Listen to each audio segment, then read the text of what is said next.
అమ్మా కేటీఆర్ మళ్ళీ మోదీని కూడా ప్రశ్నిస్తుండగా మోదీని కూడా బిరగనే అడుగుతుండ్రు అని మళ్ళీ ఇట్లా అనుకుంటారు.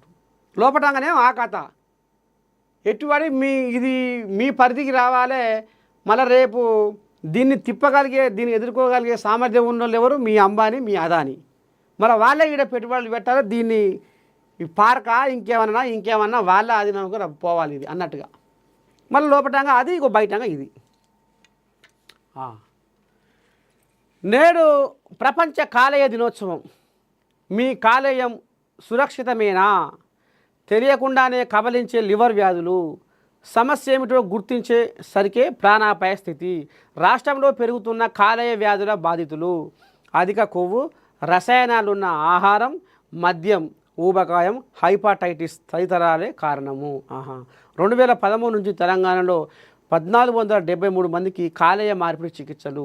దాతల కోసం మరో 926 మంది ఎదురుచూపులు. చూస్తున్నారులో అధిక కొవ్వు, ఇక హెచ్చిది పచ్చిది అది ఇది అని జర మాంసాన్ని తక్కువ చేయరి, కొవ్వు పెంచుకోకూరి. రసాయనాలు ఉన్న ఆహారం. ఇక బయటి బువ్వ మీద బగ్గ కాయసి చేస్తున్నారు. ఆడేదో రుచి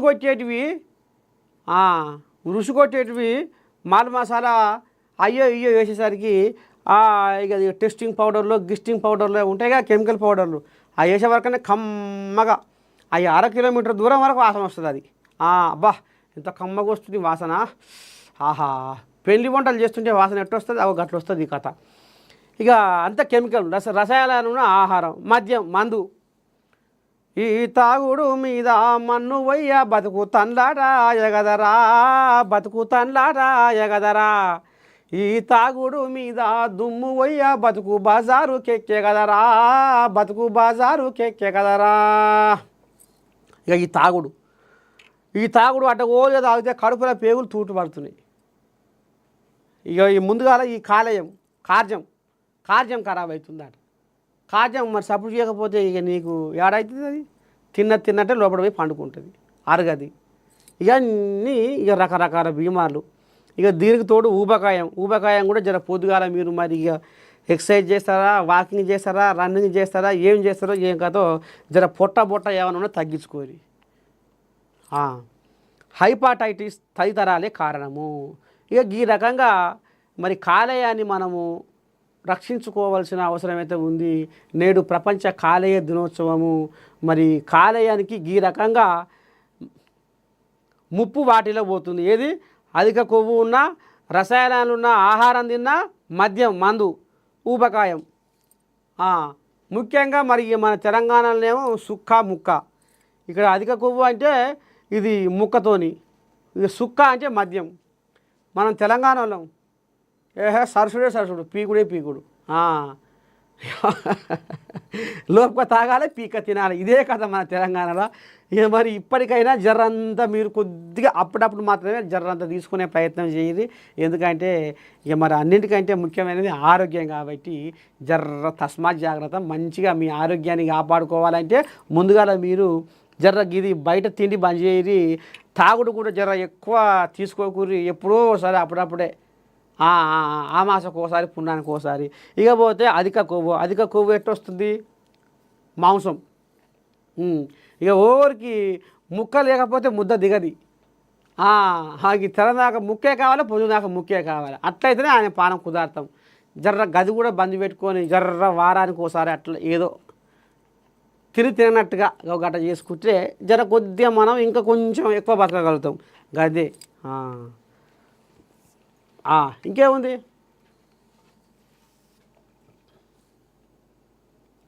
భగవద్గీత నాట్య శాస్త్రాలకు యునెస్కో గుర్తింపు. ప్రపంచ వారసత్వ దినోత్సవం సందర్భంగా భారతదేశ సాంస్కృతిక వారసత్వానికి విశిష్ట గుర్తింపు లభించింది.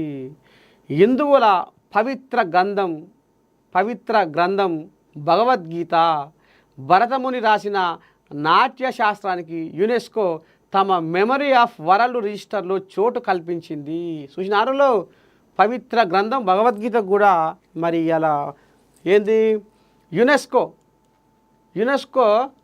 గుర్తించిందట. యదా యదా హి ధర్మస్య గ్లానిర్భవతి భారత అభ్యుత్థానమధర్మస్య తదాత్మానం సృజామ్యహం.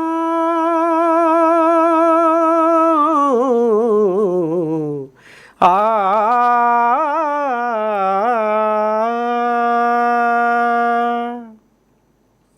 శ్రీకృష్ణుడు భగవద్గీత శ్రీకృష్ణుడు మరి కౌరవులకు పాండవులకు యుద్ధం జరుగుతుంటే